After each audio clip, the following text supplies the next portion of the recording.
Ano pakiramdam mo kanina na lumaro ka tas kalaban mo San Miguel yung jersey? Nakita mo ulit yung uniform na yun, di ba? Siyempre, nakakapanibago. Hindi naman nakakapanibago, pero parang, kasi nung umalis ako Petron na, tapos nung nakita ko si San Miguel, parang, siyempre, matagal kang nakasuot na San Miguel yun. Hinanap ko nga yung towel ko dun sa number 7 na towel eh. Oo, hinanap mo? Sa bed nila, ginawa ko yung utility.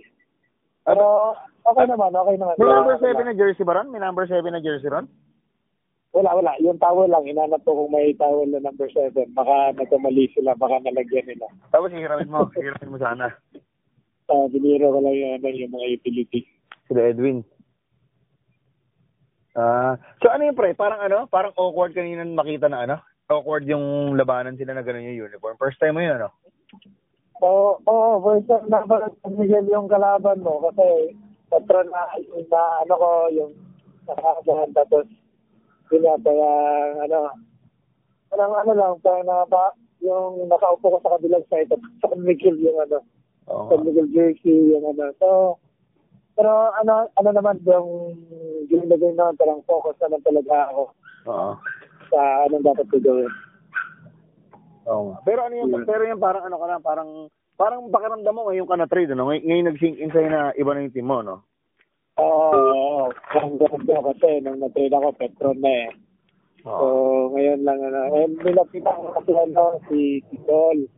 Kasi, di ba, nabasa ko nga na, hindi niya yung kinuha yung number 7 in respect to me. Tapos sabi ko, parang, you should get it, you should wear it. Kasi, naman, parang, especially, para sa fiancé pa niya. So, siyempre, gagawin mo parang ganun ba? Si Sol ba dapat yung magnanumber? Nabasa ko yata, I don't know if that article from you, parang ganun. Pero nabasa ko na, yun nga, hindi niya kukunin, in respect to me, parang ganun ba? Na-appreciate ko yung ginawa niya, saka sinabi niya, pero nilapitan ko siya na dalang bet mo siyang sinabihan na thank you. Kunin mo yun. Parang ganun, wala naman sa akin yun eh. Especially, it's yun ba yung, yung favorite number doon ng fiancé niya ba? So, yun. Si Sol Mercado, ba? Sol Mercado. Oo, yun yung nabasa ko na na gusto niya kunin na siya doon para sa fiancé niya. Pero ilang minuto ng laro bago na wala sa utak mo bago mo na ipagpag yung sarili mo? Nung nag-shooting na ako, tapos, hindi kahit sa TV bro, nakikita ko sila parang, siyempre, may puso mo na uy, maganda, bumalik sila na San Miguel. Kahit nanonood ako sa TV ba? Pero kanina, nung nag-shooting na ako, tapos, sa kabilang side na sila, naka-jersey na number 7, parang, bago na lahat ng mga players, parang gano'n. Napasok lang sa isip ko, bago lahat ng mga players sila, para parang naisip ko, ang tagal ko na pala talaga naglaro. So, kumbaga, parang sa'yo, the more na na-motivate ka rin dahil iba na yung mga player doon sa kabila?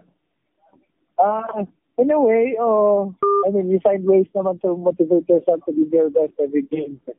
Pero kanina, lang din, extra motivation din.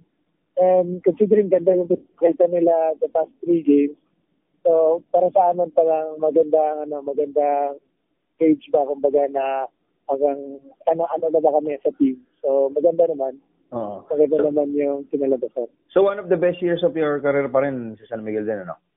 Oh yeah, of course. Talaga bro, din yun parang glory years with San Miguel. Kasi ako parang starter, tapos kasama ko yung mga galing, sila also, pero yung grupo nila ngayon, they're on their way din also on doing that kasi mga mas bata, and mga gutom din, and they have Junmar na parang sobrang laki ng improvement. Laki ng yung impact. Spin.